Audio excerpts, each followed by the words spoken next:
नमस्कार मेरे हॉन्टेड कहानी परिवार।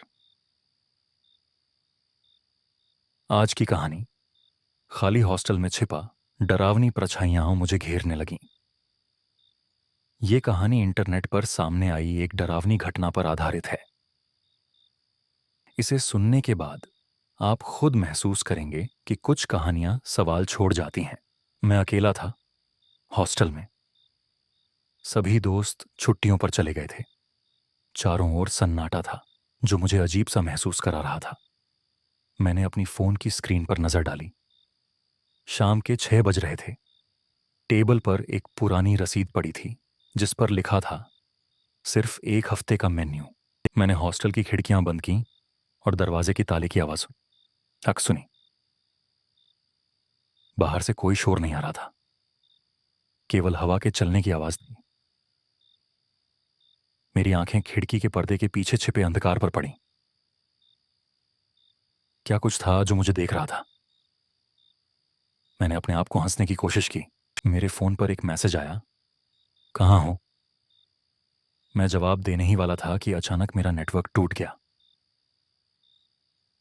फोन की स्क्रीन पर नेटवर्क अवेलेबल नहीं लिखा था। क्या यह भी एक मजाक था?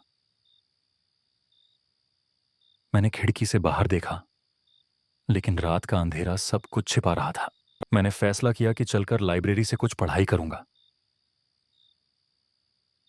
वहां पहुंचते ही ठंडी हवा ने मुझे चौंका दिया। लाइब्रेरी की बत्तियां आधी जलती थीं और एक पुरानी किताब मेरे सामने रखी थी।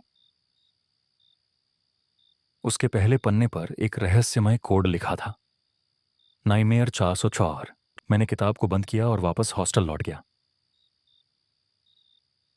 बाहर कोई था जो मुझे देख रहा था, ऐसा मुझे लगने लगा। मैंने खिड़की के पर्दे को खींचा। बाहर की खामोशी अब घुटन भरने लगी थी। घड़ी में 8 बज रहे थे। मेरा दिल तेजी से धड़क रहा था। मेरे फोन की रिकॉर्डिंग में अचानक एक अजीब सी आवाज सुनाई दी, चलो।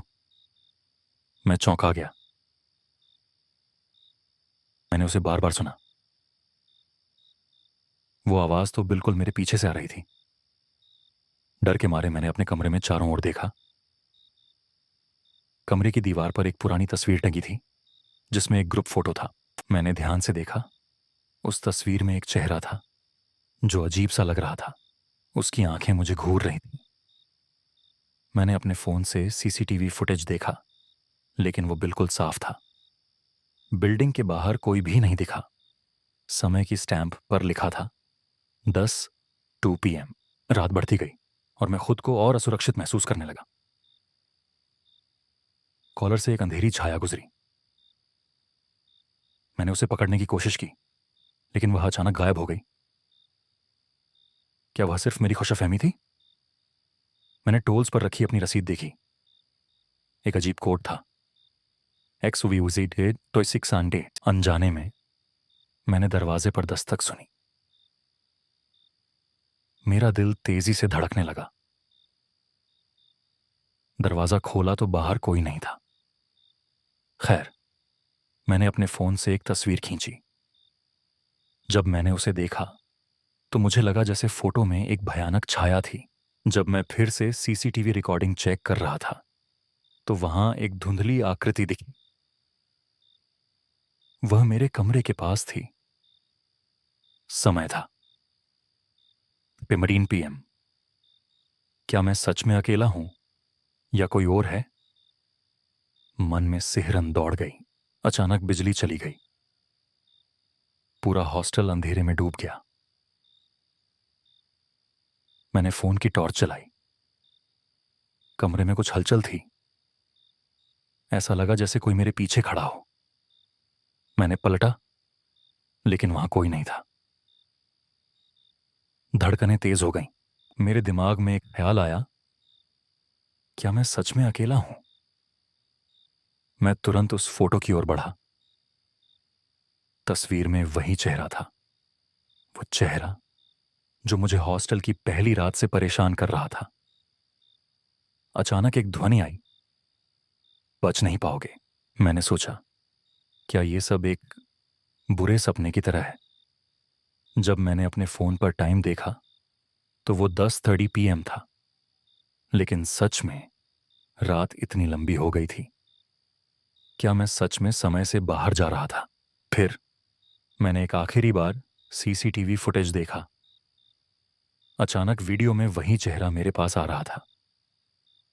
समय था 10:45 PM। शांति में एक अद्भुत सिहरन थी। मैंने महसूस किया कि मैं अकेला नहीं हूं। वो छाया अब स्पष्ट रूप से दिखाई देने लगी।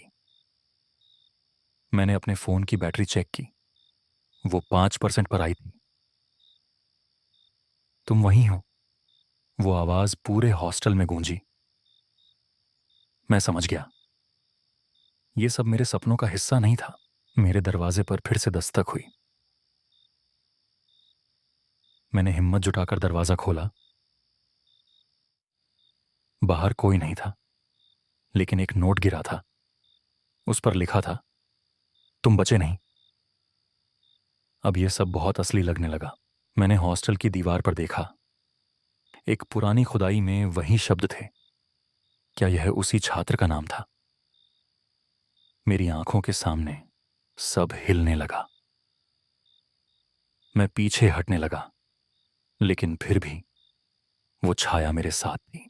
जब मैंने वापस पलटा तो वो वहां खड़ी थी, बिल्कुल मेरे सामने। मेरी आंखों के सामने एक दिल दहला देने वाला दृश्य था। अब तुम मेरे हो, वो बोली। एक पल में सब कुछ समाप्त हो गया। तब मैंने देखा, उस साइन में मेरा नाम लिखा था। अगर आपको ये कहानी पसंद आई हो तो लाइक कीजिए, सब्सक्राइब कीजिए और बेल आइकॉन दबाइए। कमेंट में अपनी हॉन्टेड कहानी जरूर लिखिए। अगर आप चाहते हैं आपकी कहानी हम वीडियो में सुनाएं तो मेल करें हॉन्टेड कहानी 26 gmail.com, सब्जेक्ट लिखें हॉन्टेड कहानी सबमिशन। मिलते हैं अगली डरावनी कहानी में।